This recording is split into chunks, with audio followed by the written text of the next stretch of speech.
बिहार चुनाव पर मंथन कार्यक्रम देख रहे हैं आप।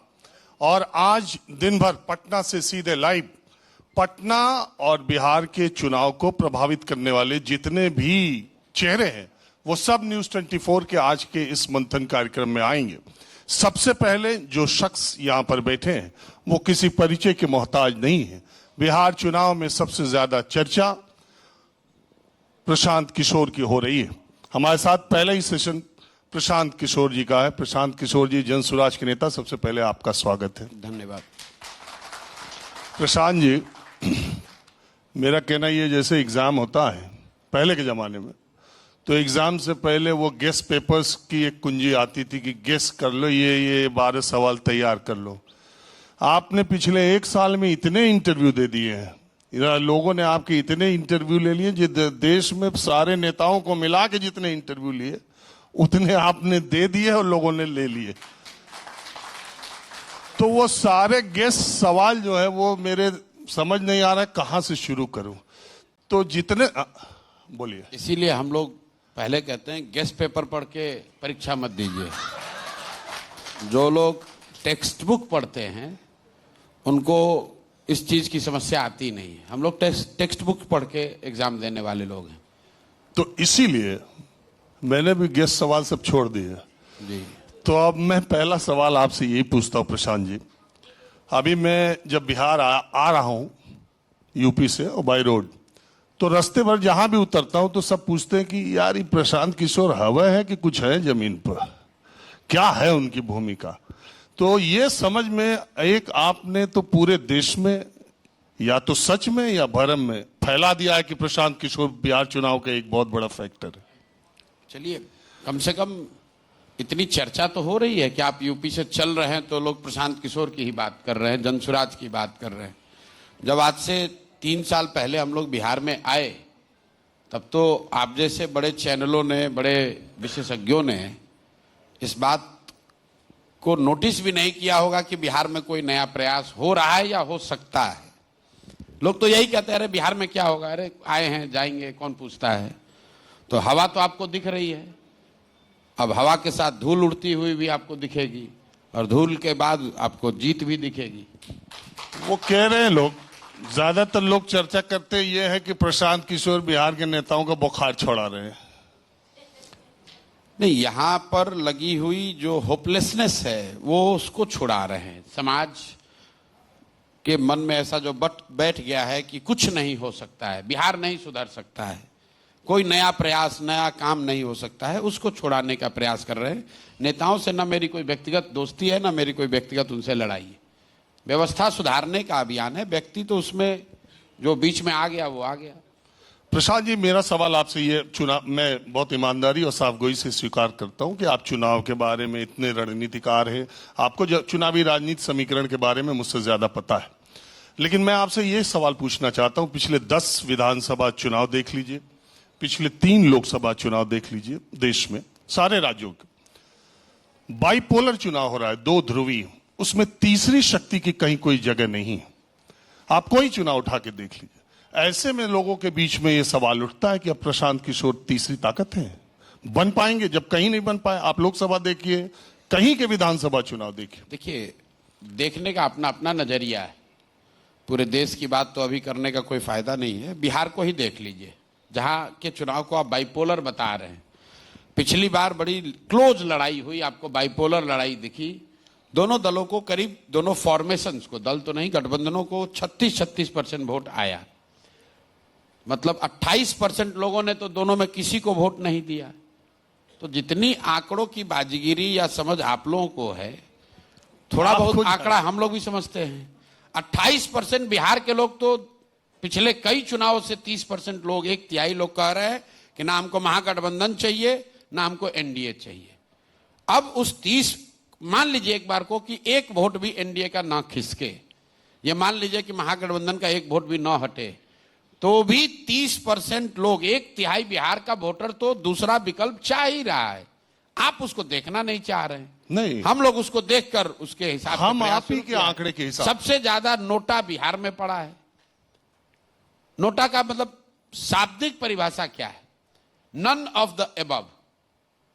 तो जनता तो इन दोनों को रिजेक्ट करती आई है, आप उसको देखना नहीं चाह रहे तो हम क्या करें उसके लिए? नहीं, आप ही के आंकड़े के हिसाब से 72% अगर एनडीए और इंडिया महागठबंधन को मिल तो गया, 28 से तो हम शुरू कर रहे हैं। ठीक, उस 28 का बिहार के 243 विधानसभा सीटों में रिप्रेजेंटेशन कितना था, कितने विधायक थे? बिल्कुल ठीक बात है, उससे उसका कोई फर्क नहीं है। चिराग पासवान को आप लोग बहुत बड़ा नेता यहां बताते हैं, उनका कितना विधायक है? आप भी एक मिनट रुकिए, नीतीश जी के कितने विधायक हैं? आपने कहा कि स्पेस कहां है, सवाल पर टिके रहिए। आपने कहा कि स्पेस कहां है? बाइपोलर इलेक्शन हो रहा है। बाइपोलर इलेक्शन इसलिए हो रहा है कि तीसरा फ्रंट, तीसरा विकल्प कोई उतना मजबूत लोगों के पास नहीं है। लोग तीसरा विकल्प नहीं चाहते, ये आंकड़े नहीं बता रहे हैं। आंकड़े तो ये बता रहे हैं कि आप तमिलनाडु देखिए, बिहार देखिए, बंगाल देखिए कि दोनों फॉर्मेशन के अलावा 1/3 वोट एक तरीके से बट रहा है, छिट रहा है, रास्ते में पड़ा हुआ है, जो दोनों मेजर फॉर्मेशन को नहीं देना चाहता है। अब जो लोग उस पर दावा करना चाहते हैं या उन लोगों का समर्थन चाहते हैं, ये उनकी जिम्मेवारी है, हमारे जैसे लोगों की जिम्मेवारी है, बिहार में जनसुराज की जिम्मेवारी है कि जिसको ये दोनों गठबंधन नहीं पसंद है उस फॉर्मेशन का मेजॉरिटी वोट लिया जाए। और जब आप वो करेंगे तो इन दोनों का जो वोट कट रहा है वो भी कटेगा और आप जीत सकते हैं। नहीं प्रशांत जी, आपकी बात से मैं सहमत हूं। मेरा तो सिर्फ देखने का नजरिया जो है, हम तो देखिए, हमको कई लोगों ने कहा जनसुराज तो वोट कटवा पार्टी है। हाँ कहते रहे, इसको लोग गलत तरीके से बताते हैं कि अरे ये तो वोट कटवा पार्टी। हम कहते भाई हम लोग वोट कटवा पार्टी हैं। अब जरा आप मैथमेटिकली देख लीजिए, 1/3 वोटर ना एनडीए को दिया ना महागठबंधन को दिया, नहीं दिया। आगे क्या होगा छोड़ दीजिए। अगर 1/3 का 2/3 वोट भी हमने ले लिया, क्योंकि हर आदमी जो नहीं दिया वो हम ही को देते जरूरी नहीं है, तो करीब करीब 20-21% वोट होता है। और 5-5% वोट भी लोग का, इन्हीं के डेफिनेशन से, हमारी बात मत चाहिए, इन्हीं के डेफिनेशन से कि हम 5-5% भी इनका वोट काट देंगे तो भी सबसे बड़ा फॉर्मेशन जनसुराज होगा। इसीलिए हम लोग कहते हैं कि हम लोग वोट कटवा पार्टी है। दोनों का वोट काटेंगे और इतना काटेंगे कि जो लोग पहले से कटे हुए हैं इन दोनों से, उनके साथ जोड़कर जीत कर आएंगे। प्रशांत आपका देखने का नजरिया है। मैं आपको एक उदाहरण देता हूं। बंगाल के चुनाव में बड़ी चर्चा हुई कि 200 सीट भाजपा जीत रही है। मैं आपको व्यक्तिगत चर्चा, इंटरनल चर्चाओं में जो बात होती थी वो बता रहा हूं, पहले कभी कैमरे पर कहा नहीं, क्योंकि आपने कहा है कि बहुत आप इंटरव्यू देते हैं तो कुछ नई बात बता देते हैं। बंगाल में पूरे देश में लोगों ने कहा भाजपा को 200 सीट आ रही है। मेरे जो साथी मित्र हैं, एनालिस्ट हैं, समर्थक हैं, मेरे डेटा क्रंचर हैं, वो भी, उन्होंने जब भी मेरा आकलन सुना कि मैं कह रहा हूं कि भाजपा को 100 सीट नहीं आएगा, तो कहा भैया लग रहा है आपसे गलती हो रही है। मैंने ऐसा क्यों? बोला कि एकदम आंधी है भाजपा की। मैंने उनको, कई लोगों कहा अच्छा जाइए आप दिन भर घूम कर आइए और हमको बताइए क्या आप सुन रहे हैं बंगाल में। एक मेरे बहुत, जिसको मैं विश्वास करता हूं, उस साथी को मैंने, पत्रकार भी हैं, एनालिस्ट में, मैंने कहा अच्छा दिन भर घूम कर आइए। वो आए, मैंने बोला आप बताओ आकलन क्या है? बोला नहीं बिल्कुल कन्विंस है भाजपा का 200 सीट आएगा। मैंने पूछा क्या दिन भर आप पाए? बोला भैया हम मुस्लिम आपको वोट दे रहा है, इसमें कोई शक नहीं है, इसलिए हम आज दिन भर हिंदुओं के बीच में घूमे हैं। तो हमने बोला आपने क्या पाया हिंदुओं के बीच में? कहा भाई 10 में 6-7 लोग भाजपा ही दे रहे हैं वोट, भाजपा को ही वोट देंगे, एकदम लहर है भाजपा का। तो मैंने कहा इस बात पर कायम रहो, 200 सीट टीएमसी को आ जाएगा। क्यों? अगर 10 में 7 हिंदू वोट दे रहा है भाजपा को बंगाल में, इसका मतलब कि 10 में 3 देगा टीएमसी को। 10 में 3 वोट अगर टीएमसी को मिला तो 21% वोट हुआ, 27% मुसलमान और 21% हिंदू, 48% वोट हुआ और इतना ही वोट टीएमसी को आया। देखने का नजरिया है, आप देख नहीं पा रहे हैं, आंकड़ा तो वही है। हम देखिए, हम आंकड़ों के असेसमेंट का कुछ इंटरप्रिटेशन का फर्क है। हम वही बात कर रहे हैं कि 10 में 7 हिंदू ने बंगाल में भाजपा को वोट दिया और जर्नलिस्ट और एनालिस्ट हमसे लड़े जा रहे हैं।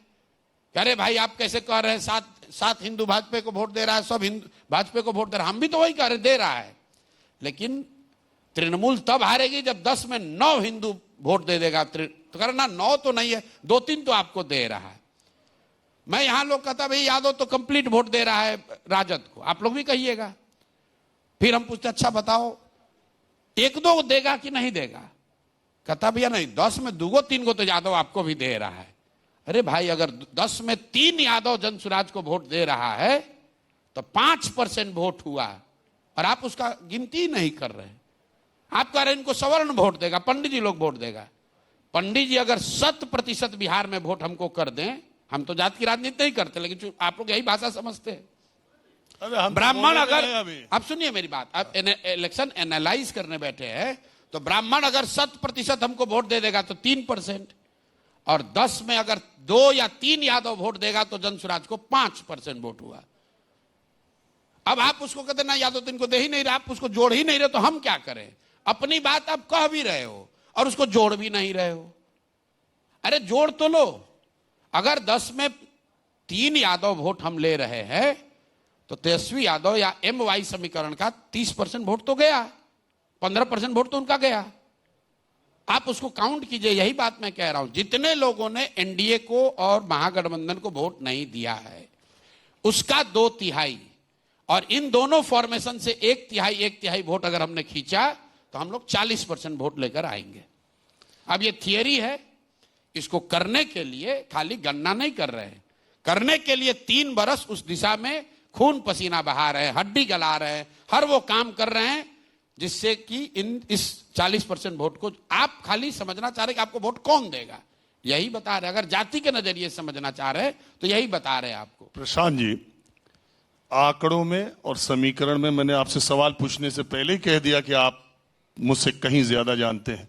36 बरस की उम्र में आपने प्रधानमंत्री को इसी तरह की आंकड़े की बाजीगरी दिखा के चुनाव रणनीतिकार आप बने। आप में ऐसा दम था जो आपने प्रधानमंत्री को राय दी। नीतीश कुमार, जितने साल उनकी राजनीति में हो गए थे उतनी उम्र में आपने नीतीश कुमार को राय दी, लालू यादव को। तो आपसे तो इस मामले में मैं बात नहीं कर सकता, लेकिन आप भी बहुत सुविधापूर्ण तरीके से, पूरे सुविधापूर्ण तरीके से, जहां सीट का मामला हो रहा है वहां सीट बता रहे हैं, जहां परसेंटेज का मामला, मैं मानता हूं कि 12% वोट, 14%, 16% प्रशांत किशोर को वोट आ जाए, सीट ना आए। चलिए मान लिए ना, नहीं सीट ना आए तो आप मान लिए। आप परसेंटेज देखिए, आपने शुरू कहां से किया था कि देश में तो राजनीति बाइपोलर है, एक भी कोई जगह ही नहीं, आप काहे सब प्रयास कर रहे हैं? अब आप वहां से 2 मिनट के अंदर 15% पर आ गए। नहीं, मैं ये कह रहा हूं चिराग पासवान को भी वोट बहुत मिले थे। अब 1 मिनट रुक जाइए, और एक विधायक जीता, भाग्य गलत जानकारी आपको। अगर सुनिए, अगर आप परसेंटेज में देख लीजिए, आपने कहा आपको 12-15% वोट आ सकता है। नहीं, मैं कह रहा हूं अगर आ भी जाए, अगर आ भी जाए, चलिए मान लिया आप ही के बाद, अब सीट ना आए, 12-15% वोट। बिहार में सबसे ताकतवर दल आप लोग मानिएगा राजद और भाजपा को जी। भाजपा को पिछले चुनाव में 19.6% वोट आया है, करीब इतना ही। जेडीयू सुन तो लीजिए ना, इतना नहीं है जदयू को 16% वोट है। भाजपा को 19.6% वोट आया है, तो पूरे राजनीति में भाजपा ही की चलती है, वही जो कहेंगे वही होगा, उन्हीं की ताकत, उन्हीं का सरकार, उन्हीं का विपक्ष। और जनसुराज अभी 1 साल पहले बना है, और आप जैसा विशेषज्ञ कह रहा है कि 12-15% वोट आ सकता है, तो हम लोग की कोई ताकत नहीं। आ जाए तो भी, अरे आ जाए तो भी, वही मैं हम कह रहे हैं सीट इंपॉर्टेंस है या ये चुनाव आप वोट परसेंटेज के लिए बिहार बदलना इंपॉर्टेंट बात है, और इस 12% वोट की धमक आ सकता है, इसकी ताकत देखिए। हम लोग चुनाव लड़े नहीं है अभी, जीते हारना छोड़िए, आप बेकार उलझे हुए सीट का, हमारी ताकत देखिए। जनसुराज की ये 12% वोट आ सकने की ताकत देखिए, आया नहीं है, आ सकने की संभावना की ताकत यह है कि NDA के लोग थर थर कांप रहे हैं। जिस नीतीश कुमार ने 20 बरस वृद्ध लोगों का पेंशन नहीं बढ़ाया, वो जनसुराज का डर है, तिजोरी खोलकर बैठे हैं, 400 से पेंशन बढ़कर 1100 हो गया। जिस आंगनवाड़ी वर्कर को, आशा सेविकाओं को, रसोईया को डाक बंगला पर, हड़ताली चौक पर दौड़ा के नीतीश कुमार ने मारा, अभी बैठा के घर भेजकर उसका सैलरी डबल कर रहे हैं। जिन युवाओं को उन्होंने 2015 में 7 निश्चय के अंतर्गत 1000 रुपए देने का वादा किया था, अब कह रहे हैं भैया गलती हो गया, अब दे रहे। 3 साल पहले जिन लोगों को कहा 2 लाख रुपए देंगे, नहीं दिया, अब 75 लाख महिलाओं को प्रधानमंत्री और दोनों मिलकर 10,000 रुपया ट्रांसफर कर रहे हैं। बिजली मुफ्त कर दिया। क्या बिहार की राजनीति में आपने ये होते हुए देखा है पहले? बिहार की राजनीति में अभी तक आपने एक ही चीज सुना था। ये आपका प्रेशर है ना, कि सुनिए ना, महागठबंधन का? हमारा नहीं है प्रेशर कि जो महागठबंधन आप जो ये आकलन कर रहे हैं कि 12% वोट आ सकता है, ये उसका प्रेशर है। अब इस पर अगर हम लोग नहीं होते तो चर्चा क्या होती? नीतीश बाबू जंगल राज की बात कर रहे होते और राजद महागठबंधन वाले फिरका परस्त कम्युनल सांप्रदायिक शक्ति को रोकना है इसकी बात कर रहे होते। तीसरी कोई बात होती ही नहीं। आपने कहा महागठबंधन के डर से कर रहे हैं। महागठबंधन से कौन डरता है? महागठबंधन, आप चुनाव समझिए, एनडीए जब महागठबंधन चुनाव लड़ता है तो महागठबंधन से नहीं डरता है, वो महागठबंधन से लोगों को डराता है कि भैया हमको नहीं वोट दोगे लालू आ जाएगा, और कोई उसको काम करने की जरूरत नहीं है, लोग अपने आप डर के मारे वोट एनडीए को दे देते हैं। तो ये सारा जो एडमिनिस्ट्रेटिव हाथ पैर मारा जा रहा है, यही 10-12% वोट जो आपकी नजर में 10-12% वोट की जो गोलबंदी हो सकती है, तो इसी आकलन में लोग लगे हैं कि अरे भाई अगर हमारा 5% वोट भी गया तो हम तो गए। आप जो चुनाव लड़ रहा है बिहार में ना, आप लोग लड़ाने वाले या बड़े बड़े नेताओं की बात कर रहे हैं, जो एमएलए लड़ रहा है उससे जरा जाके आप लोग इंटरव्यू लीजिए, ऐसा कांप रहा है। हमारे जितने साथी हैं, हमसे तो संपर्क हो ना हो, सबको जिसको जो संपर्क कर सकता है वो यही चिंता, अपना चिंता छोड़ के लगाए भाई जनसुराज का कौन लड़ेगा, जरा बता देना यार, जरा देख लेना यार, ऐसा ना हो जाए कि हमारा उल्टा हो जाए। क्योंकि इतना तो सब मान रहे हैं कि जो मेरा सबसे धुर विरोधी है वो भी मान रहा है कि अगर जनसुराज कहीं उल्टा वाला दे दिया हम तो गए भैया। देखिए प्रशांत जी, तो ये जो डर है, मैं हमेशा कहता हूं ये डर अच्छा है, नेताओं में डर होना चाहिए। लोग पदयात्रा कर, राहुल गांधी जीवन में कभी 10 दिन बिहार में बिताए हैं? पहली बार बिता रहे। तेजस्वी यादव कभी यात्रा किए हैं चुनाव के बाहर? इस बार कर रहे हैं।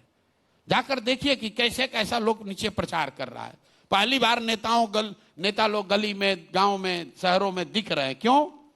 क्योंकि मालूम है जनसुराज आ जाएगा। सुने ना, गब्बर आ जाएगा।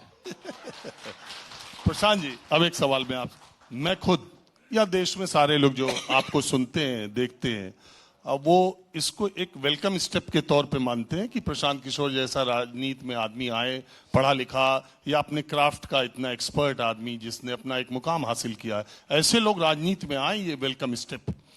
लेकिन दूसरी तरफ ये भी है कि आप जब से आए तब से जो परसेप्शन आपके बारे में बनाया गया, मैं देखता रहता हूं, हालांकि वो सब सवाल न मैं पूछता हूं न मेरी कोई मंशा है। जब आप यहां आए तो एक पक्ष ने आपको कहना शुरू किया, कोई उसके पहले नहीं जानता था, जैसे रवि किशन है ना, जब वो लोकसभा का चुनाव लड़ने गए तो बस रवि किशन के आगे कोई नहीं जानता था।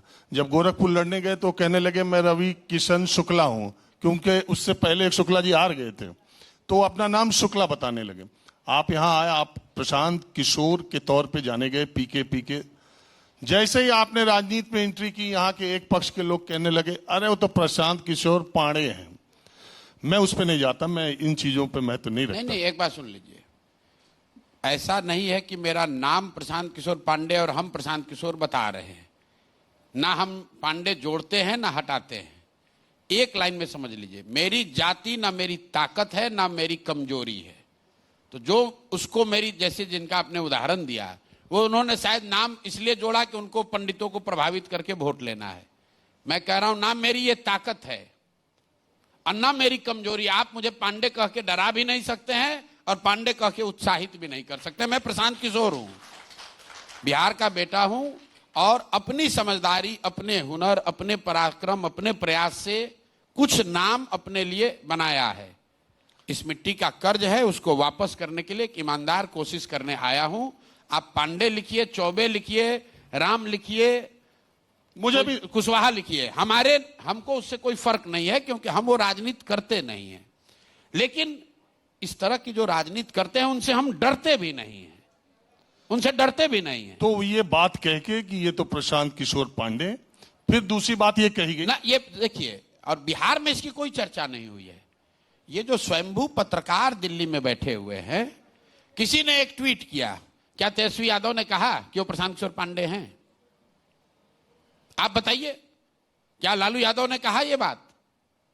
क्या भाजपा के नेताओं ने ये कहा कि प्रशांत किशोर पांडे इसलिए वो राजनीति नहीं कर सकते हैं?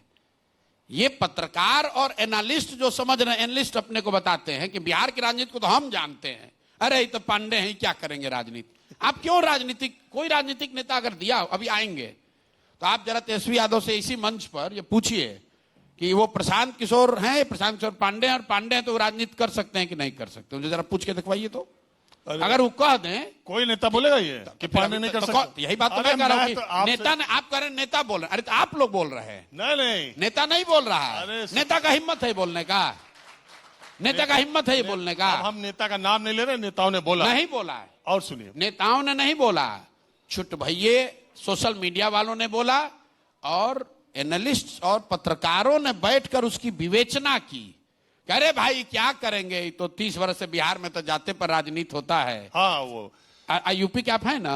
हाँ। यूपी में नहीं होता है, पूरे देश में होता ना। तो फिर काहे बिहार को आते? कभी आपने योगी जी को पूछा कि आप योगी अपने आप को क्यों कहते हैं? आप क्यों नहीं कहते हैं कि आप राजपूत हैं? नहीं, दूसरे पार्टी वाले उनको राजपूत, दूसरे पार्टी कोई राजपूत। मैं आगे मैं उछलिए मत, नहीं, सुन लीजिए। आप पत्रकार के तौर पर आदित्यनाथ सिंह कभी क्यों नहीं कहते कि सर आप तो आदित्यनाथ सिंह हैं, आप कैसे राजनीति कीजिएगा यूपी में? अगर प्रशांत किशोर पांडे या कोई अरविंद कुमार सिंह, अगर कोई राजीव कुमार यादव अगर बिहार में राजनीति कर रहे हैं, उनसे आप लोग ये सवाल करते हैं, तो यूपी के नेताओं से आपने ये सवाल क्यों नहीं किया? चंद्रबाबू नायडू से ये सवाल क्यों नहीं किया कि आप तो कम्मा हैं, आप क्यों कैसे राजनीति कर पाइएगा? कम्मा तो सिर्फ 8% है। अरे मैं दूसरी बात कर रहा था, आप पाड़े पटक गए। मैं ये कह रहा हूं कि पहले पाड़े कहा आप ऐसा है कि आप पेड़ पर लटकिएगा, पहले डेटा में फंस गए, नहीं, उसके बाद आप पांडे में फंस गए। नहीं, क्योंकि वो कुछ में नहीं फंसे। आप वहां से आप देखिए, वही गेस्ट पेपर पढ़ के आप आए हैं। गेस्ट पेपर गेस्ट पेपर पढ़ के आने वाले लोग कि भाई बिहार में तो पहले ही से कोई जगह नहीं है। गेस्ट पेपर वाला पर्ची लेके बैठता है, पर्ची ना। यही दोनों बात, ये दोनों सवाल आपने कहा। आपने कहा कि मैं गेस्ट पेपर नहीं पढ़ के आया, लेकिन सवाल वही कर रहे हैं जो गेस्ट पेपर में है। नहीं, हम लोग बच्चा थे ना। नहीं, पढ़ने वाला जैसे ही आप सवाल आगे बढ़ने नहीं दे रहे। मैं कह रहा हूँ मेरा ये सवाल पहले मानिए, नहीं, पहले गोल्डन गेस्ट पेपर आता था, हम लोग पढ़ते थे मैट्रिक में। तो जैसे ही आप सवाल कीजिएगा तो हम लोग जानते थे कि गोल्डन गेस्ट पेपर से पूछ रहा है, ये एनसीईआरटी का नहीं है मामला। ये दोनों सवाल मतलब लोग यहाँ के यही पूछते हैं, बिहार में तो जगह नहीं, यहाँ पर तो एनडीए है, महागठबंधन है। और दूसरा कि आपकी जाति XYZ है, इसलिए आप बिहार में राजनीति कैसे कीजिएंगे? ये पिटा पिटाया दोनों सवाल है। नहीं, मेरा ये सवाल ही नहीं था। मैंने कहा कि मैं इसमें नहीं जाता कि आप पांडे और राजनीति और ये वो, मैं इसमें जाता हूँ। पहले आपको प्रशांत किशोर पांडे कहा गया, किसी ने नहीं कहा। नहीं दे रहे हैं आपके, यही बात तो मैं काउंटर कर रहा हूं। चलो सार्वजनिक हुई जिसने कहा। इसके बाद कुछ दिन बाद लोग कहने लगे प्रशांत किशोर कुछ नहीं है, ये तो बीजेपी की बी टीम है, कहने लगे। आप एकदम वक्त का इंतजार कर रहे थे कि चुनाव जब नजदीक आए तो अपनी इस इमेज को तोड़ने के लिए सबसे ज्यादा एनडीए और बीजेपी के नेताओं पर ऐसे आरोप लगाऊंगा कि एक झटके में जो मेरे ऊपर बीजेपी की बी टीम का ठप्पा है वो खत्म हो जाएगा। ये आप लोग हर चीज जो है ना, हम यही बात, मैं पहले दिन जो मैं पदयात्रा शुरू किया उस दिन का वीडियो निकाल कर देखिए। पहला आदमी प्रशांत किशोर है जिसने कहा है कि बिहार की परेशानी की एक कारण यह है कि पूरे देश में मोतियाबिंद होता है, बिहार में लोगों को मोदियाबिंद हो गया है कि आपको चाइना, पाकिस्तान, गुजरात की तरक्की दिख रही है, अपने बच्चों की, अपने गांव की बर्बादी नहीं दिख रही है। लेकिन आपको तो उसमें रुचि थी नहीं देखने में। नहीं, आपका हर वीडियो मैंने देखा। अगर देखा है तो आप ये कैसे कह सकते हैं कि हम उस समय भाजपा पर अटैक नहीं कर रहे थे? अरे अभी जो अटैक किया है, आप राज्यपाल के यहाँ जा रहे हैं कि डिप्टी सीएम को जल्दी हटाओ। आप हम कहा कह रहे हैं? आपकी पार्टी की हमने ये कहा। आप अशोक आप ये बताइए, आप देश के नागरिक होने के नाते, छोड़िए 1 मिनट को, मानिए कि आप पत्रकार नहीं है, क्या आप चाहेंगे कि किसी व्यक्ति पर, जिस पर कि जो 7-8 हत्याओं का अभियुक्त है, आरोपी नहीं, अभियुक्त है, जेल में रहा है, और जेल से उसको इस बात के लिए बरी किया गया क्योंकि उसने एक सर्टिफिकेट, गलत सर्टिफिकेट दिया कि मैं 15 साल का हूं, 1995 में। 1995 आपका वीडियो देखा है? रुकिए, और फिर 2020 में आप जवाब दे दीजिए अपने दर्शकों को कि क्या ऐसे व्यक्ति को, मैं आपके ही वीडियो को आगे बताता हूं। आपने उसी वीडियो में कहा है कि 2020 में यही हलफनामा डालते हैं कि 51 साल के हो गए। नहीं, सिर्फ ये बोला है ना, सिर्फ हलफनामे की बात नहीं है। हाँ। हलफनामा का तो वो ये भी जवाब दे सकते हैं कि वोटर लिस्ट में जो उम्र था उसके हिसाब से हमने भर दिया। इस बात की गंभीरता को आप समझिए। 1995 में उनकी आयु थी 26 साल, 7 लोगों की हत्या हुई। तारापुर में 44/1995 केस नंबर है, उसमें वो गिरफ्तार किए गए, जेल में भेज दिए गए। वो सब नहीं रुकिए, बात पूरा देश सुन चुका है। नहीं, दो बार सीजेएम ने बेल रिजेक्ट किया। उसके बाद जुवेनाइल कोर्ट में इन लोगों ने एक डॉक्यूमेंट लगाया, फेक एडमिट कार्ड, जिसमें इनका डेट ऑफ बर्थ 1981 बताया गया। और ये दस्तावेज सुप्रीम कोर्ट से निकले हैं, लोग नहीं जानते हैं।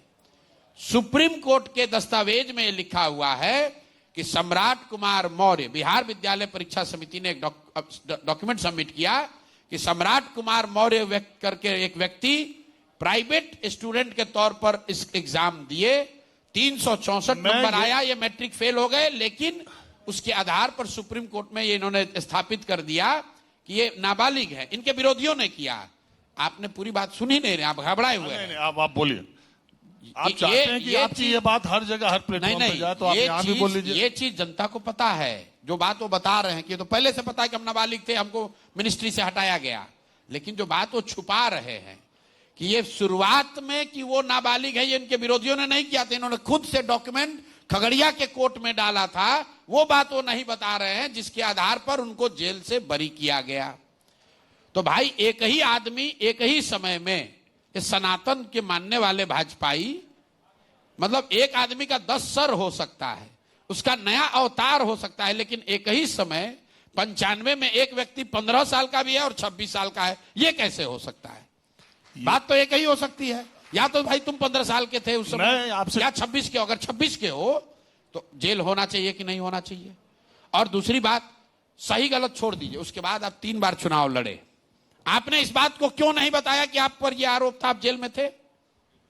अगर आपने छुपाया तो ये दूसरा ऑफेंस हो गया। एक बार में नहीं, 3 अपने इलेक्शन एफिडेविट में आप मंगा लीजिए, चर्चा देख लीजिए कि अगर उन्होंने घोषित किया कि अगर प्रशांत जी, मैं आपसे ये कह रहा हूं कि मैंने पहले भी कहा कि मैंने आपके सारे वीडियोस देखे हैं। ये जो आप बोल रहे हैं कई बार सुन चुका हूं। लोग भी, चूंकि सोशल मीडिया खोलते कोई आए चाना आए, पी के आते ही रहते हैं। आप ट्विटर खोल दें, आप इंस्टाग्राम खोल दें, बाकी पूरे देश के नेता जितने आएंगे उससे ज्यादा आप ही आते हैं हमेशा।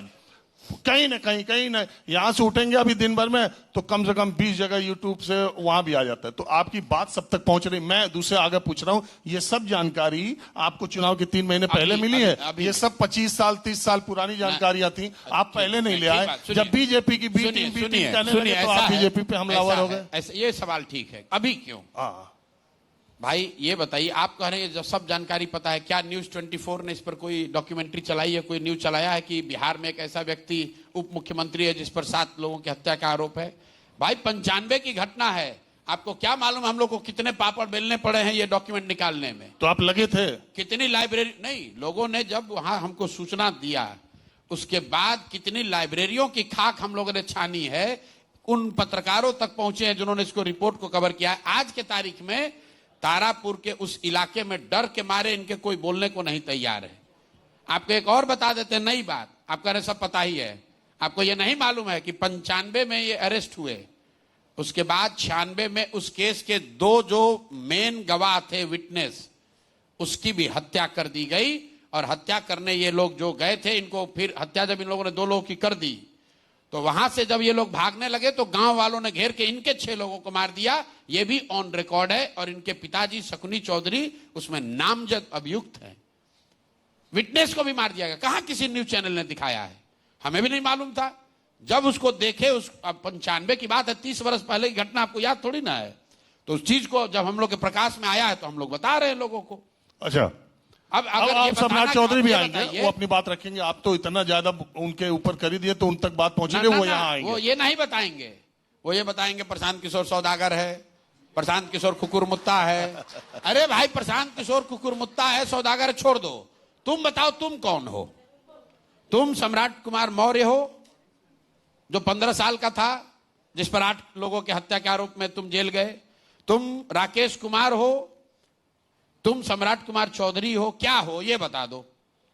10वीं क्लास, आप एक सवाल खाली हमारे ओर से पूछिएगा सारे लोग। हाँ बोलिए। कि 10वीं क्लास सर किस साल में पास किए हैं ये बता दीजिए। ये तो आप पूछ ही रहे ना, हैं। नहीं पूछ रहे हैं। अरे आप वो कितना आपको बताएगा हमको मानद डिग्री मिल गई, हमको टेम्पररी मिल गया, हमको परमानेंट मिल गया। अरे भाई एक लाइन में बताओ। हमसे आप पूछेगा 10वीं कब पास किए प्रशांत किशोर, हम बोलेंगे 1991 में किए, बिहार विद्यालय परीक्षा समिति से पास किए। 12वीं कहां से किए भैया, साइंस कॉलेज से किए, 1993 में किए। एक लाइन लगता है। अब आप ये सवाल खाली पूछ लीजिएगा रैपिड फायर में। चलिए वो कि भाई ये हमसे वादा कर लीजिए दर्शकों हाँ के लिए बिल्कुल आप। पूछ लेंगे। ये मानद डिग्री मत पूछिएगा, फिर आपको उलझा देगा। आप देख लीजिए। सुनिए, आप सीधा पूछिए सर आपको डिलीट मिल गया, मानद मिला कि आप पढ़ के लिए छोड़ दीजिए। अरे वो खुद ही कार्यक्रम देख रहे होंगे न्यूज 24 ये बहुत देखते हैं। आएगा नहीं डर के मारे आदमी। आपका एगो न्यूज कम हो 24 जाएगा। बहुत देखते सुन हैं वो। लीजिए, अरे ऐसा- आप मेरी ओर नहीं, से नहीं, आप पहले से सम्राट चौधरी को एक सवाल पूछ लीजिएगा कि जहां सर आप जेल में 3 वो कह रहे लालू जी ने हमको बंद कर दिया। लालू जी का कोई लेना देना नहीं इस चीज से। अच्छा, लालू जी ने तो इनको बचाया। अच्छा प्रशांत जी सुनिए, आप ये बात आपकी मैं जल्दी जल्दी नहीं 10वां वाला पूछिएगा कि नहीं। हाँ बिल्कुल 100%। 10वां आज शाम में हमको जानकारी हो जाए कि सम्राट चौधरी 10वां कब पास किया हम बता दो आप तो लगातार ये सवाल कई बार पूछ चुके हैं ना, वो बता ही नहीं रहे हैं। हम पूछेंगे और हम आपसे ये पूछ रहे हैं, हम बहुत पिछले 1-1.5 सालों से साल बता दीजिए, डॉक्यूमेंट हम लोग निकाल लेंगे अगर पास किए हैं तो। अभी आपने बताया 95 में घटना हुई थी, डॉक्यूमेंट हमने निकाल दिया। बिहार में मैं पिछले 1-1.5 सालों से लगातार आते जाते रहता हूँ कुछ महीने पे, और मैं जब भी जिस एक अंतिम बात, जितने नेताओं पे आरोप लग रहा है ना, हम लोग पूछते हैं पत्रकारों से भाई लोग क्या सोच रहा है, तो काहे नहीं लोग जवाब दे रहा है। तो पत्रकारों को बोलता है कि 2-3 दिन का हवा है, धीरे धीरे निकल जाएगा, चुपचाप अभी रहने दो। तो ये लोग सोच रहा है कि ये निकल जाएगा, हम निकलने नहीं देंगे। जैसे आपको नहीं छोड़ रहे हैं वैसे इनको निकलने नहीं देंगे, अभी जाके केस करेंगे। नहीं छोड़ रहे हैं। देखिए बैठे हुए हैं गिरी जी, यहाँ के सबसे बड़े यहाँ के जेठमलानी हैं। हम लोग केस करेंगे, हम लोग छोड़ने वाले थोड़े हैं। प्रशांत जी, मैं पिछले 1-1.5 सालों से आते जाते रहता हूं बिहार, और मैं बहुत सारे जिलों में गया, तो अक्सर से जिस भी होटल में मैं रुकता हूं मैंने देखा कि वहां जनसुराज की भी गाड़ी पीली वाली खड़ी रहती है और यंग लड़के होटल में रहते हैं। मैं अभी की बात नहीं कर रहा हूं, 1 साल पहले की, 3 साल से। तो मैंने सोचा कई बार, तो सुबह नाश्ते जब जाते हैं तो मैंने उनसे पूछा कि भैया तुम लोग करते क्या हो, तो वो एकदम ऑफिस की तरह 10 बजे गाड़ी में बैठ के निकल जाते हैं और 6, साढ़े 6, 7 बजे लौट के आते हैं। तो मैंने एक दिन पूछा, आज की बात नहीं है, कुछ महीनों पहले की, तो उन्होंने कहा सर हम डेटा कलेक्ट करते हैं। हम 1 मिनट पूरा बोल लेने दीजिएगा। वो कहते हैं कि हम डेटा कलेक्ट करते हैं, हम गांव में जाते हैं, उनका मोबाइल नंबर लेते हैं, उनका नाम लेते हैं, उम्र लेते हैं, एक डेटा, और उसको डेटा फीड करते हैं।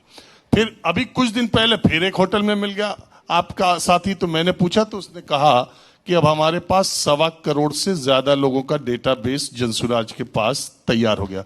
ये काम, ये डेटाबेस का आप बहुत जो दूसरों के लिए कर रहे थे वो इस बार आप लोग समझदार होकर भी मतलब नासमझ हैं कि 1.5 करोड़ डेटा लेने के लिए प्रशांत किशोर इतने मूर्ख हैं कि गाड़ी लगा के घर घर डेटा कलेक्ट कराएंगे। यहाँ पटना बैठे हम आपको 6 करोड़ का डेटा दे देते हैं। नहीं तो क्या कर रहे थे, वो क्या कर रहे थे ये बता। मैंने कहा उन्होंने बताया। अरे सुनिए, उसने क्या बताया अपने हिसाब से आपने समझ लिया। हाँ, वो उनका काम ये था कि समाज में हर वो व्यक्ति जो बदलाव चाहता है, जिसके बारे में समाज ने कहा कि नहीं ये अच्छे व्यक्ति हैं, ये कुछ कर सकते हैं, आपकी मदद कर सकते हैं, उनकी जानकारी इकट्ठा करना और उनके पास जाना दिन भर, और उनको जनसुराज की ओर से, प्रशांत किशोर की ओर से निमंत्रण देना, संदेश देना कि मेरे भाई बिहार में एक ऐसा प्रयास शुरू हो रहा है, क्यों नहीं आप भी आकर इसमें जुड़ रहे हैं। और वो जो आप कह रहे डेटा कलेक्ट हुआ, डेटा नहीं कलेक्ट हुआ। 1 करोड़ 40 लाख ऐसे लोग जनसुराज के निमंत्रण को स्वीकार करके इसका हिस्सा बन गए। आपको लग रहा है कि हम इतना बेवकूफ है कि डेटा कलेक्ट करने के लिए इतना मेहनत कर रहे हैं। डेटा के पीछे जो 1 करोड़ नाम 40 है, लाख का आंकड़ा आपको कहां से आया बिना डेटा के? अरे आप उल्टे नहीं, बात कैसे? है। आप देश की आबादी 130 करोड़ है, वो भी एक डेटा है, लेकिन 130 करोड़ आदमी आपके साथ आ गया है। 130 करोड़ लोग आबादी है, इसको जानने के लिए आपको गाड़ी लगाना, लाल पीला नहीं करना है। यहां पर डेटा बेचने वाले बैठे हुए हैं, आपको चाहिए तो हम भी आपको 5 करोड़ का डेटा दे देते हैं नाम नंबर के साथ। जिन लोगों का वो डेटा है, जिन लोगों की वो जानकारी है, उनसे मिलना, उनसे बात करना, उनसे विचार और इस प्रयास से उनको जोड़ने के प्रयास के लिए ये सैकड़ों लोग गाड़ियों से, हाथी से, घोड़े से, पैदल घूम रहे हैं, जिसमें मैं भी 3 साल गया हूं, गांव-गांव गया हूं। आप अच्छे शिक्षक हैं, आपको बोला आप आइए भैया जुड़िए। तो हमने किसी से कहा, लेकिन आप लोग क्या है उसको कैसे किया? प्रशांत किशोर डेटा कलेक्ट कर रहा है। अरे भाई, प्रशांत किशोर को डेटा कलेक्ट कर, दिल्ली में बैठेंगे, आप बोलिए किस राज्य का, किस जिला का कौन डेटा चाहिए, आपको दे देंगे। तो आप ये काम ही एक ही है। हमारा काम क्या भाई, मार्केट में उपलब्ध है, सरकार दे रही है। अब सुनिए, मैं किसी से कह रहा था कि भाई प्रशांत किशोर की पहुंच 1.5 करोड़ वोटरों तक तो बहुत 6 महीना पहले मैं गया था, हो गई वोटर थी। तक नहीं, अब फिर जानकारी, डेटा, वोटर और सदस्य तीनों में फर्क है। जन सुराज में 1,45,00,000 लोग इसके सदस्य हैं, जिसमें से 45 लाख लोग तो वो लोग हैं जिन्होंने अपने से 10 रुपया देने के बाद इसकी सदस्यता स्वीकार की है। तो ये जो आप पूरी प्रयास को आप डेटा चोरी और डेटा चोरी नहीं, या आप अपने मुंह से बोल रहे हैं, मैंने सुनिए तो ना, कहा आपके पास है। अरे हम लोग रोज सुनते हैं ना बात, दूसरे लोग कहते हैं। आप डेटा कह के क्या कहना चाह रहे हैं हम जान नहीं रहे हैं। नहीं हम कुछ नहीं कर रहे। इतना मत हम। अरे आप हमारे आगे देखिए, अरे सुनिए, आप मेरे, आपकी आदत है। अरे सुनिए, आप मेरी बात पूरा आंसर सुनिए। हाँ, ये डेटा कलेक्ट करने का अभियान नहीं है, ये बिहार के उन लोगों को कलेक्ट करने का अभियान है जो बिहार को बदलना चाहते हैं। ठीक। और वो उसमें 1,45,00,000 लोगों को हम लोगों ने इकट्ठा किया है। ठीक। अब क्या कहा, मैंने किसी से कहा कि आपकी पहुंच बहुत ज्यादा लोगों तक है, तो उन्होंने कहा, क्या कहा कि अरे यार 1 करोड़ महिलाओं के अकाउंट में तो एनडीए ने चुनाव से पहले 10,000 डाल दिया। 10,000 ज्यादा काम करेगा कि पहुंच ज्यादा काम करेगा? ठीक है, तो ऐसा है 75 लाख, पहले तो आंकड़ा ठीक कर लीजिए। 75 लाख, 75 लाख महिलाओं को।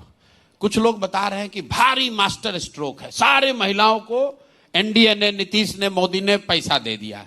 तो देखिए, जो आदमी बोलता है तो उसकी समझ भी नहीं है कि बिहार में 75 लाख महिला नहीं रहती है, 6.5 करोड़ महिला रहती है।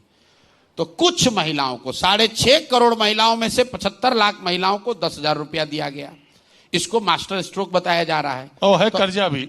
सुन तो लीजिए भाई, 21 नवंबर 2022 को नीतीश कुमार ने विधानसभा में खड़े होकर कहा कि जातीय जनगणना के आधार पर 94 लाख परिवार यहां गरीब हैं, इनको 2-2 लाख रुपया दिया जाएगा। बिल्कुल।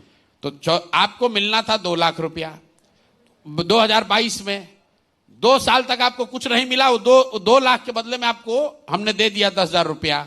तो आप हमसे खुश होंगे कि नाराज होंगे?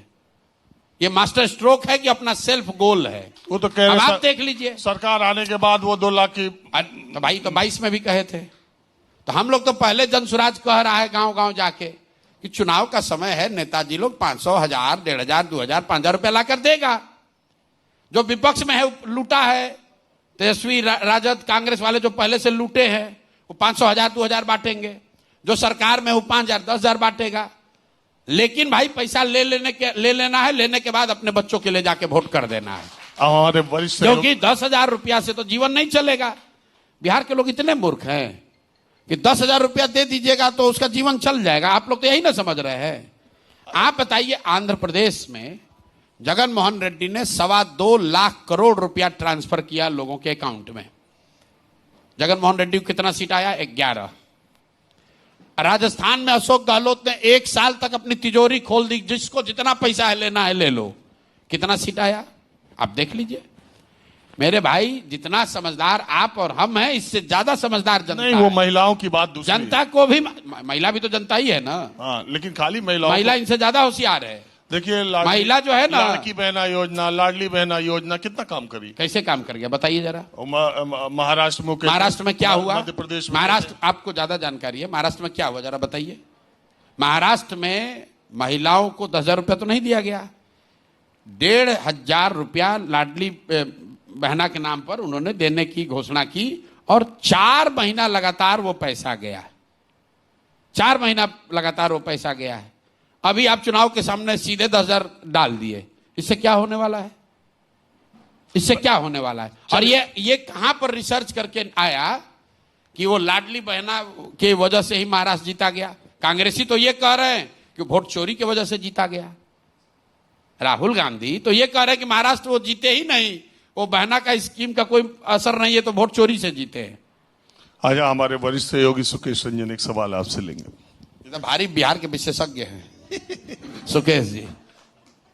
ऐसा करके पहले ही आप डरा देते हैं लोग। हाँ, पहले गियर में लेना इसको ये बोल। बुलडोज करने की आपकी स्ट्रैटेजी जो है, हाँ ये खैर आपकी स्ट्रैटेजी पहले गियर में लेते हैं। आपने पढ़ाई ही उसी की है।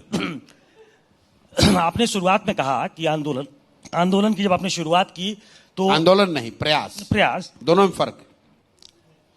उसमें दोनों में फर्क आपने- है। हम आंदोलनों के विरोध में हैं, हम आपको बुलडोज नहीं कर रहे, हम सिर्फ बता रहे हैं कि आंदोलन और प्रयास एक चीज नहीं है। स्वराज का जब प्रयास शुरू हुआ जी। तो आपने कहा कि लोगों को मोदियाबिंद हो गया है, हम लोगों ने ध्यान नहीं दिया। जी। तो लोगों को मोदियाबिंद हुआ, उस मोदी को मोदी बनाने में असिस्टेंस में पॉलिटिकली असिस्ट आपने किया था उनको। 15 में आप उनके धुर विरोधी नीतीश कुमार के पास आ गए। बिहार में बाहर है नीतीश कुमार है, उनको भी असिस्ट किया आपने। ये दोनों एक तो लोग मोदियाबिंद के शिकार हो गए और नीतीश कुमार तो आज की तारीख में आप कह रहे हैं डिजास्टर हैं। तो आज इस मंच से क्या आप ये मानने को तैयार हैं कि इस असेसमेंट में आपसे गलती हो गई जिनको आपने पॉलिटिकली असेस किया था? बिल्कुल असिस्ट नहीं, किया था। बिल्कुल नहीं। शाहरुख खान का नाम सुने हैं? शाहरुख खान इस देश के बहुत बड़े कलाकार हैं। जब उन्होंने अपनी एक्टिंग की कैरियर शुरू किया तो एक फौजी सीरियल आता था, सर्कस या फौजी सीरियल आता था, उसमें काम करते थे। उसमें थोड़ी पहचान उससे बन गई तो बॉम्बे गए, तो जो पिक्चर मिला उस पिक्चर में काम किया। थोड़ी पहचान और बन गई तो बड़े डायरेक्टर एक्टर्स ने उनको साइन किया। डर पिक्चर आया, बाजीगर पिक्चर आया, पिक्चर हिट हो गई। तो एक दौर आया जब शाहरुख खान ने यह कहा कि ना, अब हम खाली यश चोपड़ा का और करण जौहर का ही पिक्चर करेंगे, क्योंकि वो उनकी वो स्थिति हो गई। फिर उसमें भी सफलता मिल गई, उससे भी बड़े स्टार हो गए, तो कहते नहीं अब हम खाली अपने होम प्रोडक्शन का काम करेंगे, उस थीम पर उस तरह की पिक्चर बनाएंगे जो मुझे पसंद है। इसके मुकाबले आपने अभिषेक बच्चन का भी नाम सुना होगा। अभिषेक बच्चन ने कहा कि ना, हम शुरुआत तब करेंगे जब जेपी दत्ता बॉर्डर बनाएंगे, क्योंकि वो अमिताभ बच्चन के लड़के थे। तो मेरे भाई, हमारे पिताजी मुख्यमंत्री प्रधानमंत्री तो थे नहीं, हमें जो जीवन ने अवसर दिया उस अवसर पर हमने ईमानदारी से काम किया। जैसे जैसे हमारी स्थिति बेहतर होती गई, एक समय आया जब मैं अब अपना प्रोडक्शन काम कर सकता हूं, तो कर रहा हूं, कोई गलती नहीं की है। तो अब आप देख लीजिए कि आपको शाहरुख खान बड़े स्टार लग रहे हैं कि अभिषेक बच्चन दिख रहे हैं। तेजस्वी यादव, राहुल गांधी या उस तरह के जितने लोग हैं, इनकी यात्रा आपको सीधी लाइन दिख सकती है, क्योंकि उनकी यात्रा पहले से लोगों ने बनाई हुई है। हम लोग वो लोग हैं जिन्होंने अपनी यात्रा खुद बनाई है, तो वो आपको टेढ़ा मेढ़ा दिख सकता है। लेकिन जब जिनकी मदद की, वो गलत लोगों को मदद की, ऐसा आप नहीं कह सकते हैं। 14 में मैं हमेशा कहता हूं कि मैं मदद किसकी करता था। एक मैंने सिद्धांत रखा था कि उस चुनाव में अगर वोट देना पड़े तो किसको वोट देते। तो 14 के चुनाव में हमारे वोट देने के साथ पूरा देश, 20 करोड़ लोगों ने मोदी को वोट दिया। तो अगर मैं गलत था तो 20 करोड़ लोग भी इस देश के गलत थे। 2015 में नीतीश कुमार को इसलिए मदद किया कि अगर 2015 में वोट देना होता बिहार में तो नीतीश कुमार को ही देता। आज आपका जो रेलिवेंट सवाल बिहार के ऑडियंस के लिए है कि 15 में नीतीश कुमार की मदद की तो आज इनका विरोध क्यों कर रहे हैं, ये सही सवाल है। इसलिए कर रहे हैं कि आप भी नीतीश कुमार के जर्नी को देखे हैं। 2014-15 के नीतीश कुमार और 24-25 के नीतीश कुमार में जमीन आसमान का फर्क है, प्रशासक के तौर पर, नेता के तौर पर और व्यक्ति के तौर पर। प्रशासक के तौर पर 14-15 में उस नीतीश कुमार की मैंने मदद की थी जिसके कालखंड में बिहार सुधरता हुआ दिखा था। सुधर कर सबसे बढ़िया राज्य नहीं हुआ था, लेकिन सुधार की शुरुआत हुई थी। नेता के तौर पर उस नेता नीतीश कुमार की मदद की थी जो चुनाव नहीं हारे थे, उनका दल हारा था और राजनीतिक मर्यादा सुचिता का यह तकाजा था, नीतीश कुमार ने पद छोड़ दिया था। उस नीतीश कुमार की मदद की थी। आज जिस नीतीश कुमार का मैं विरोध कर रहा हूं वो नेता है जो हम लोग के लिविंग मेमोरी में भ्रष्टतम सरकार का मुखिया है। सुशासन की बात तो छोड़ दीजिए, आज उस नेता का विरोध कर रहा हूं जो चुनाव हार गया है, लेकिन कभी पिछले 4 साल में कभी लालटेन पकड़कर, कभी कमल के फूल पर बैठकर कुर्सी पर चिपका हुआ है। और सबसे बढ़कर जिस नीतीश कुमार की मैंने मदद की थी व्यक्ति के तौर पर, उसकी मानवीय संवेदनाएं मरी नहीं थी। आपको याद होगा, आप तो नीतीश कुमार का करियर फॉलो किए हैं। नीतीश कुमार रेल मंत्री थे वाजपेयी जी के सरकार में। गैसल पश्चिम बंगाल में एक रेल दुर्घटना हुई थी, 200 लोग मरे थे। नीतीश कुमार ने इस्तीफा दे दिया। वाजपेयी जी ने इस्तीफा अस्वीकार किया था, तो नीतीश कुमार ने आप जैसे पत्रकारों को कैमरे पर कहा कि 200 लोग मर गए, मैं कैसे इस पद पे कुर्सी पे बैठ सकता हूं। उस नीतीश कुमार का समर्थन किया था। आज उस नीतीश कुमार का विरोध कर रहे हैं जो कोविड के दौरान हजारों लोग बिहार के मारे मारे फिर रहे थे। नीतीश कुमार अपने बंगले से बाहर नहीं निकले। उस नीतीश कुमार का विरोध कर रहा हूं कि मुजफ्फरपुर में छोटे बच्चे डूबकर मर जाते हैं, ये आदमी वहां से 10 किलोमीटर दूर है, मिलने नहीं जाते हैं। छपरा में 60 लोग जहरीली शराब पीकर मर गए, नीतीश कुमार पॉकेट में हाथ डालकर हंस रहे थे, कह रहे थे जो पिएगा वो मरेगा। तो मेरे भाई, नेता के तौर पर, प्रशासक के तौर पर और व्यक्ति के तौर पर नीतीश कुमार 14-15 में जो थे और आज जो है उसमें फर्क है, इसलिए विरोध हो रहा है। एक अंतिम बात सुन लीजिए, आप लोग जो ये कहते हैं कि आपने उस समय मदद किया तो आज क्यों विरोध कर रहे हैं, तो भाई हर साल, हर इस देश में हर 5 साल पर चुनाव क्यों होता है? अगर आपके हिसाब की बात मान ली जाए तब तो एक बार आप वोट दे दिए, उसी को जीवन भर रहने दीजिए। लोकतंत्र ये आपको बताता है, संविधान देश का ये कहता है कि जिस नेता, जिस दल, जिस विचारधारा पर भी आपका भरोसा है उसके साथ खड़ा होइए, उसको वोट दीजिए, उसको मदद कीजिए।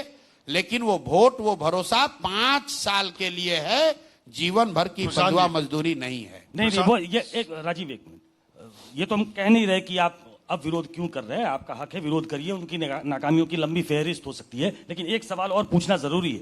आपको कई इंटरव्यू में सुना, आप कहते पाए गए कि या तो अर्श पे या फर्श पे। जी, ये पॉलिटिकल स्ट्रैटेजी है या आगे एक मिनट, ये आगे की प्लानिंग है? और उसी में दूसरा सवाल जोड़ देता हूं, आप 1/3 वोटर की बात कर रहे हैं कि जिस पे आपकी निगाहें हैं, जो आपकी तरफ आ सकता है, क्योंकि शुरू से वो विरोध में रहा है, चाहे एनडीए हो चाहे महागठबंधन हो। अगर इसमें सफलता नहीं मिली तो क्या ये कह के आप रास्ता बनाना चाहते हैं कि अर्श पे या फर्श पे, कि ये प्रयास जो है जनसुराज का, ये 25 के लिए है, यही खत्म हो जाएगा, या इसको आगे ले जाएंगे इस बार सफलता नहीं मिली तो? अर्श पर और फर्श पे जो बात है, मैं झूठ नहीं बोलना चाहता हूं। ऐसा नहीं कि मैं झूठ बोलता नहीं हूं, लेकिन इस पूरे अभियान में शुरू करते समय मैंने अपने आप को एक वादा किया है कि जहां तक हो सके जो सही दिखेगा वही बोलेंगे। मेरे पास अगर फर्श की गारंटी होती या अर्श की गारंटी होती तो वही बोलता कि हम एकदम जीत कर आ रहे हैं, 200 सीट आ रहे हैं। हमारे पास उसकी गारंटी नहीं है। मैं ये जानता हूं कि लोग जनसुराज के बारे में चर्चा कर रहे हैं, लोग ये जानते हैं कि जनसुराज अच्छा है, ये बिहार में होना चाहिए। लेकिन जिस होपलेसनेस में वो जी रहे हैं, people have to take a quantum leap of faith to vote for Jan Suraaj. तो अगर लोगों ने वो लीप ऑफ फेथ लिया तो जनसुराज को अर्श पर आप देखेंगे। लेकिन मैं ये भी जानता हूं कि ये संभव है कि सब कुछ सुनने समझने के बाद भी लोग वो लीप ऑफ फेथ न ले पाए और वोट उतना न दें, जो ये जिस दूसरे शब्द में कह रहे थे कि 16% 18% वोट आए, जो राजनीतिक तौर पर बहुत बड़ी घटना होगी, लेकिन सीट नहीं आएगा। लेकिन हम लोगों के लिए ना अर्श पे रहने से कोई फर्क है ना फर्श पे जाने से। हमने ये कहा है कि 10 साल अपने जीवन का मैंने इस प्रयास के लिए रिजर्व किया है। 3-3.5 साल बीत गया और आने वाले समय में चाहे अर्श पर रहें या फर्श पर, बिहार को सुधारने का, बदलने का जो ये संकल्प है, प्रयास है, वो जारी रहेगा। उससे कोई फर्क उसमें नहीं पड़ने वाला है। ओके, माना समय खत्म हो रहा है। बिल्कुल, ये आप भी 30-40 मिनट पे 3-4% बढ़ा दिए, वो 12-14% मिल सकता है। 18%।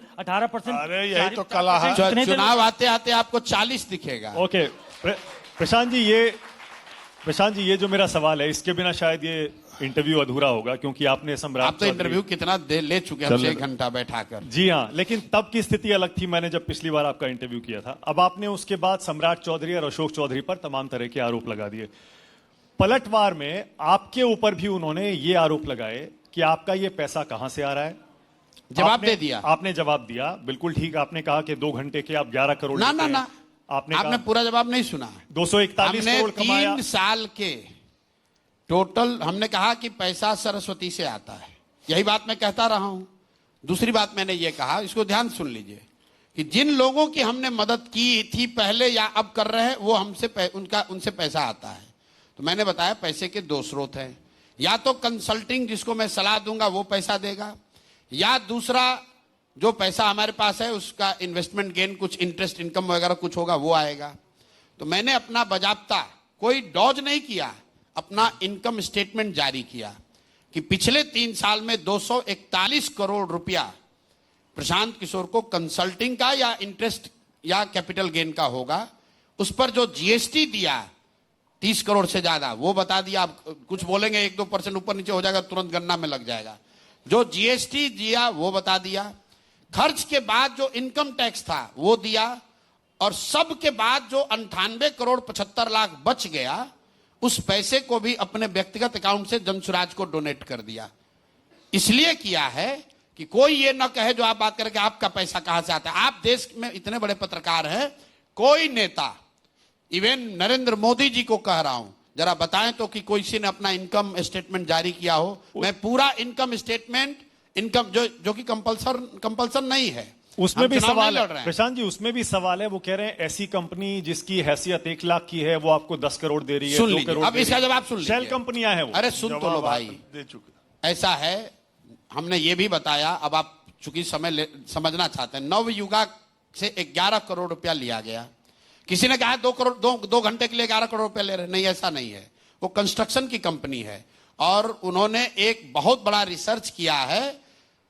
मशरूम के फंगिसाइड से एक एंटी एजिंग चीज बना रहे हैं, खाने का प्रोडक्ट बना रहे हैं। 10 साल से उन्होंने उस पर सैकड़ों करोड़ रुपए खर्च किए। उनको किसी ने कहा कि अगर इसको दुनिया भर में बेचना है तो प्रशांत किशोर भी आपकी इसमें मदद कर सकते हैं। वो हमारे पास आए, हम भैया construction, Navayuga construction shell company नहीं है, देश के 5 बड़े कंस्ट्रक्शन कंपनी में है। उनका एक ऑफशूट जो ये फंगिसाइड पर काम कर रहा है, उन्होंने ये प्रोडक्ट बनाया है जिसको ग्लोबली लॉन्च करना चाहते हैं। वो आंध्रा में मैं काम करता हूं, उनको हमारी विधा का या हमारी ताकत का या हमारी समझ का थोड़ी उनको उसके लिए रिस्पेक्ट होगा। वो मेरे से मिलने आए कि प्रशांत जी, हम ये काम आपसे चाहते हैं कि हम देश, रुकिए प्रशांत जी, ना रुकिए, कि ये तुरंत चला देगा 2 घंटा में 11 करोड़ कौन देता है? यहाँ के सम्राट चौधरी यही बोलेगा। सम्राट चौधरी को तो 200 घंटे का भी कोई 11 करोड़ नहीं देगा। वो आदमी मतलब एक शब्द नहीं बोल पा रहा है कि पेनल्टी को क्या कहता है, समझ में नहीं आता है। पेनल्टी कह रहा है, पेनल्टी को पेनल्टी कह रहा है। तो उनको तो 200 घंटा का 11 करोड़ नहीं देगा। बात समझ लीजिए। उस प्रोडक्ट को लॉन्च करने के लिए उन्होंने मुझे अपने कंपनी में कहा कि अगर आप इसमें पार्टनर बन जाइए तो आपको हम इसको लॉन्च किया जाएगा। हमने कहा भाई हमको पार्टनर नहीं बनना, हमको बिजनेस नहीं करना है, हम आपको एडवाइस करेंगे, इसकी लॉन्च में मदद करेंगे। आप जो पैसा हमको देना चाहते हैं वो जनसुराज को दे दीजिए। तो 11 करोड़ रुपया उन्होंने दिया है और मैंने उनको कहा है कि जब आपका प्रोडक्ट रेडी हो जाएगा तो हम आपको इसमें सलाह देंगे कि कैसे बेचा जा सकता है। यही सरस्वती का खाते हैं। देखिए प्रशांत किशोर जी, हम लोग सरस्वती के उपासक हैं। प्रशांत किशोर जी, बालू और शराब माफिया का काम नहीं करते हैं। 1 मिनट प्रशांत किशोर जी, समय खत्म हो गया। दूसरी बात यह है कि ये काम आईटी, सीबीआई और ईडी का है। आप समझ ही रहे हैं सबका काम कब शुरू होता है। पत्रकारों का पहले मैं आपसे ये कह रहा हूं, आज सबसे इतना ही इन्वेस्टिगेशन तेजस्वी यादव से भी पूछिएगा कि आपके आरजेडी का बजट कितना है और ये पैसा कहां से आया है। सम्राट चौधरी से पूछिएगा कि जो भाजपा का, तुम तो हो नहीं, भगोड़ा बाहर से आया है, लेकिन भाजपा जो 3000 करोड़ रुपया लेकर जमा कर रही है वो पैसा किसने दिया है? वो बिहार का किसान लोग पैसा दिया है भाजपा को। हम तो बता रहे हैं कि प्रशांत जी समय खत्म हो गया। और अगर ग्रिल कीजिएगा तो वो भी बताएंगे कि कितना घंटा, क्या सलाह दिए, कहां से पैसा लिए। गलत नहीं करते हैं, इसीलिए इनका दम नहीं है कि हमको डरा सकें।